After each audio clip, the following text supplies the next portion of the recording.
So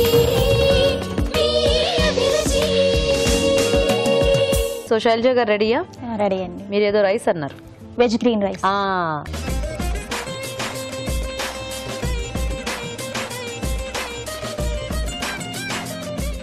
okay, మరి veg green rice తయారీకి కావాల్సిన పదార్థాలు ఏంటో చూద్దాం. వెజ్ గ్రీన్ రైస్ తయారు చేయడానికి కావాల్సిన పదార్థాలు: బాస్మతి బియ్యం 1 కప్పు, పచ్చి బఠానీలు 1/2 కప్పు, బంగాళదుంప ముక్కలు 1/2 కప్పు, కరివేపాకు ధనియాల పొడి 1 టీ స్పూన్, క్యారెట్ ముక్కలు 1/2 కప్పు, పచ్చిమిరపకాయలు 2, వెల్లుల్లి రెబ్బలు 4, అల్లం చిన్న ముక్క, ఎండుమిరపకాయలు 2, పుదీనా 1/2 కప్పు, కొత్తిమీర 1/2 కప్పు, నువ్వులు 2 టేబుల్ స్పూన్లు, జీలకర్ర 1 టీ స్పూన్, తరిగిన ఉల్లిపాయ 1, నూనె 3 టేబుల్ స్పూన్లు, ఉప్పు తగినంత. ఓకే అండి, మరి కావాల్సిన పదార్థాలన్నీ చూసారు కదా. శైలజ గారు స్టార్ట్ చేద్దామా? అలాగేనండి. ఫస్ట్ పాన్ ఆన్ చేయాలండి. తర్వాత దాంట్లో 1 టేబుల్ స్పూన్ ఆయిల్, తర్వాత అల్లం వెల్లుల్లి మిర్చి వేసి ఫ్రై చేయాలండి. ఇవేంటి వేయించాను పక్కకు తీసేస్తారా? లేదండి, దీంట్లోకి అంటే మామూలుగా పీసెస్ పదిలే. ఓహో, చిన్న చిన్నగా వేస్తారుగా, మీరు అంత పెద్ద పెద్దగా వేసారు, మరి తినేస్తారా? బాగుంటాయా? నేను కొంచెం అంటే మరి యాలుక్కాయలు లవంగాలు పదులు వేస్తున్నాం కదండి, కొంచెం స్పైసీగా. అది ఓకే, కాకపోతే మీరు కొంచెం తింటామండి. నవలటానికి కాస్త పెద్ద పెద్దగా ఉన్నాయని నాకు అనిపించింది. పచ్చిమిర్చి తీసేసి మిగతా అన్ని తినేస్తాం. తర్వాత దీంట్లో బంగాళదుంప, బంగాళదుంప, క్యారెట్, బీన్స్, గ్రీన్ పీస్ వేసి ఫ్రై చేయాలండి. కొంచెం సాల్ట్, ఆనియన్స్ కూడా వేయాలండి. మర్చిపోయారా? శుభ్రంగా ఉడికించినవి అన్ని ముందేసేసి ఉల్లిపాయ ముక్కలు ఫైనల్ గా వేసారు అనమాట. అప్పుడు ఏం చేయాలి చెప్పరా? ఉల్లిపాయ ముక్కలు పక్కన పెట్టేసేయాలి, పెట్టి అన్నం అంతా అయిపోయిన తర్వాత దాంట్లో నంచుకోవడానికి తీసుకోవాలి. కానీ ఏం చేస్తాం మీరు? ఫస్ట్ సజెషన్ నేనేం చెప్పాను? సజెషన్ ఫస్ట్ ఇవ్వలేదండి. అదే మీరు చెప్పలేదు కదా, మీరు వేసేసినాక చెప్పారు. లేకపోతే ఉప్పు వేసారా? ఉప్పు వేసి జస్ట్ లైట్ గా ఫ్రై చేయాలి. అయ్యా ఏం పర్లేదు, మిగతావన్నీ సరిగ్గా వేయండి. ఉల్లిపాయ మీద నుంచి గ్యాస్ పక్కకు పెట్టేయండి. ఆ బంగాళదుంప గ్రీన్ గా ఉంది ఏంటి? బఠానీతో కలిపి ఉడికించేసారా? అవునండి, అంటే మనది గ్రీన్ రైస్ కదా. గ్రీన్ రైస్ లో గ్రీన్ కలర్ కావాలి అంటే బంగాళదుంపల్ని బఠానీలతో కలిపి ఉడికించాలి. నాకు అర్థమైపోయింది. చూసారా? నెక్స్ట్ ఏం వేద్దాం? రైస్ వేసుకుందాం. ఉడికించేసింది బాయిల్ చేసి దీంట్లో ఫస్ట్ బాయిల్ చేసినప్పుడు కొంచెం యాలకులు, లవంగాలు అవి వేసి మసాలా దినుసులు వేసి కొంచెం సాల్ట్ వేసి వాటర్లో అలా చేస్తాను. మీరేమైనా వర్కింగ్ అండి శైలజ గారు? లేదండి, నాకు 1.5 year పాప ఉంది. 1.5 year పాప. సో పెద్ద వర్క్ టైం పాస్ కొంచెం కలుపుతూ ఉంటా. కల్పన చాలా అల్లరి చేస్తుంది. చాలా అల్లరా? వెరీ గుడ్, బాగా అల్లరి చేయాలి. బాగా చేస్తాను. ఎందుకంటే ఈ మధ్య పిల్లలు అంటే ఎక్కడికి బయటికి వెళ్ళి ఆడుకోవడం ఇలాంటివన్నీ తగ్గిపోయాయి కదా, చాలా కామ్ గా ఉంటున్నారు కొంతమంది చూస్తుంటే. చాలా మీ పాప అల్లరి చేస్తుంది కాబట్టి వెరీ గుడ్. ఏం పేరు ఇంతకీ? శ్రావణి అండి. శ్రావణి, బాగుందండి మీ పాప వారు కూడా హాయిగా వినటానికి. మా అమ్మగారికి, నాన్నగారికి, నాకు 2 చెల్లెళ్ళండి. వాళ్ళిద్దరికి ఫస్ట్ హాయ్ చెప్పండి. అమ్మగారికి, నాన్నగారికి, చెల్లెళ్ళు ఇద్దరికి కూడా హాయ్. ఇప్పుడు నెక్స్ట్ వైపా మీ వారి వాళ్ళ అత్తయ్య, మా అత్తయ్య గారు, మావయ్య గారు, వదిన గారు, అన్నయ్య గారు. కొత్త మరదళ్ళు కొత్త ఎవరైనా ఉన్నారా? లేదా? ఓకే, అందరికి హాయ్. అందరికి ఇప్పుడు ఆవిడ చెప్పిన అందరికి హాయ్. మా ఆయన గారికి స్పెషల్ గా. మీ ఆయన గారికి స్పెషల్ గా ఏం పేరు? మీ వారి పేరు నారాయణ అండి. నారాయణ గారు మీకు స్పెషల్ గా హాయ్. సో ఏం చేస్తుంటారు? మా పాపకి ఫ్లయింగ్ కిస్ ఇస్తా. శ్రావణి ఓకే. అండ్ దీంట్లో ఇప్పుడు ఇది ధనియాలు, కరివేపాకు మిక్సీ యాడ్ చేసుకుని పౌడర్ అండి. సో వేయించేసి పౌడర్. సో మీ వారు ఏం చేస్తుంటారండి? సాఫ్ట్వేర్ అండి, TCS లో. సాఫ్ట్వేరా? Very good. మీకు పెళ్ళైనాళ్ళండి? 2 years అండి. 2 years. ఇదేంటి? కొత్తిమీర, పుదీనా, పచ్చిమిర్చి అండి. కొత్తిమీర, పుదీనా, పచ్చిమిర్చి.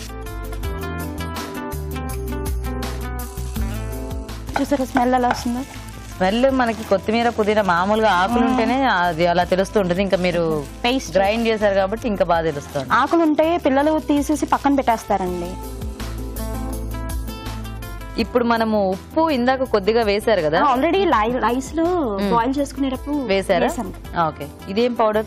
ఇది నువ్వులు, ఎండుమిరపకాయలు అండ్ సాల్ట్ అంతే. ఎందుకు దీంట్లో ఇన్ని ఫ్లేవర్స్ యాడ్ చేద్దాం అనిపించింది మీకు? మా అమ్మాయి తింటదండి. అన్ని రకాలు అలవాటు చేయాలని, మెయిన్ ఎన్ని రకాలు చేసుకున్నా పాపకు అలవాటు చేయాలి. హెల్దీ, ఐరన్ కదండి నువ్వులు. అవునవును. ఏదేమైనా బాగుంది చూడడానికి, కలర్ఫుల్ గా ఉంటేనే కదండి పిల్లలు తినేది. అవును. ఇలా అయితే బఠానీలు అవన్నీ కూడా ఏరుకుని తింటది. సో అయిపోయినట్టేనా? ఇది అయిపోయినట్టేనా? కట్టేనా? కట్టే.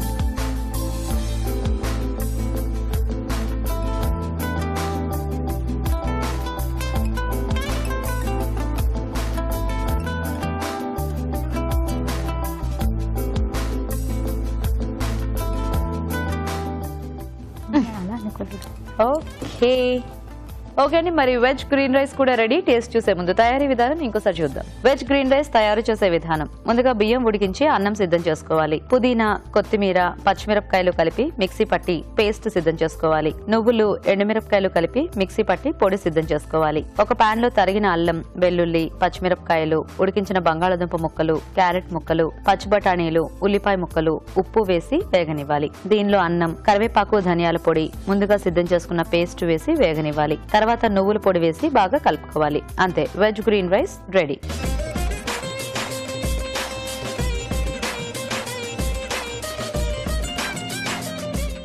ఓకే అండి. మరి వెజ్ గ్రీన్ రైస్ తయారీ విధానం చూసారు కదా.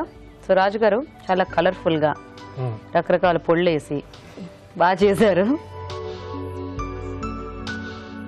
సో కొంచెం కొన్ని చోట్ల అటు ఇటుగా కూడా వేశారు.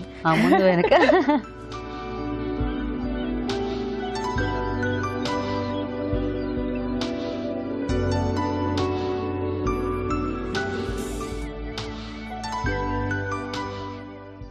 బాగుందండి. మొత్తానికి అన్ని వేసి అదొక మంచి టేస్ట్ వచ్చింది. వేడివేడిగా తింటున్నాం కదా, రైస్ ఐటమ్ వేడివేడిగా తింటే అది ఏది ఎలా ఉన్నా మసాలా రైస్ టైప్ లో వచ్చేసి మసాలా టైప్ లో. ఎందుకంటే తర్వాత ఫస్ట్ ఏంటంటే కరివేపాకు, ధనియాలు వేశారు, తర్వాత నువ్వులు, ఎండుమిరపకాయలు అది వేసేసారు, తర్వాత కొత్తిమీర పేస్ట్, కొత్తిమీర, పుదీనా, పచ్చిమిర్చి కూడా కొంచెం ఘాటు తెలుస్తుంది. అంటే కొంచెం ఎండ్లో వేశారు కదా. ఓవరాల్ గా అంటే కొంచెం గ్రీన్ కలర్ కూడా రావచ్చు మీరు చెప్పినట్టు. ఓకే, గ్రీన్ పీస్ ఒకటి కొంచెం గ్రీన్ గా. యాంకరింగ్ చూసి ఏది ఫస్ట్ వేస్తున్నాను ఏది లాస్ట్ వేస్తున్నాను. ఓకే, మా గీత గారు గ్రీన్ శారీలో వచ్చేసారని చెప్పేసి రైస్ గ్రీన్ పేరు పెట్టేసారు. అటు ఇటు చేసి మొత్తానికి నా మీద ఎట్టేసారు. ఆవిడ మర్చిపోయింది, వదిలేసి.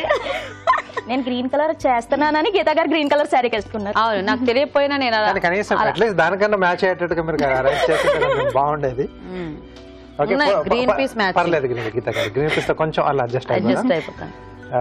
బాగుందంటే ఒక మసాలా రైస్ లా కొంచెం బాగుంది. బట్ అన్ని ఫ్లేవర్స్ అక్కర్లేదండి, సింపుల్ గా మనం ఏదో ఒక 2 ఫ్లేవర్స్ మనం దీంట్లో యాడ్ చేసుకుంటే బాగుంటుంది.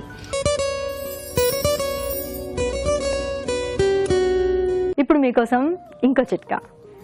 పెళ్లిళ్ళ సీజన్ వచ్చేస్తుంది కదా, లోపల దాచిన బంగారు ఆభరణాలను తీసి మెరుగు పెట్టించుకోవాలి అని అనుకోకండి. క్లీన్ చేసుకుంటే బాగా కొత్త వాటిలాగా మెరిసే చక్కటి చిట్కా చెప్తాను, ఫాలో అవ్వండి.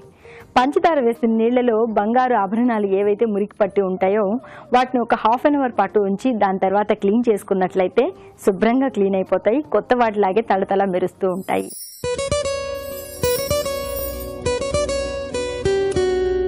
ఇప్పుడు ఇంకో చిట్కా.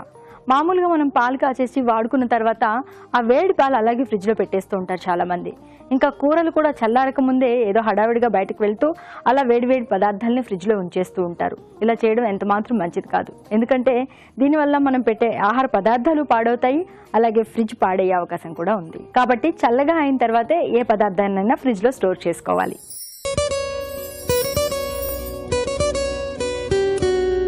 ఇప్పుడు మీకోసం ఎన్టీఆర్ మసాలా వారి చిట్కా.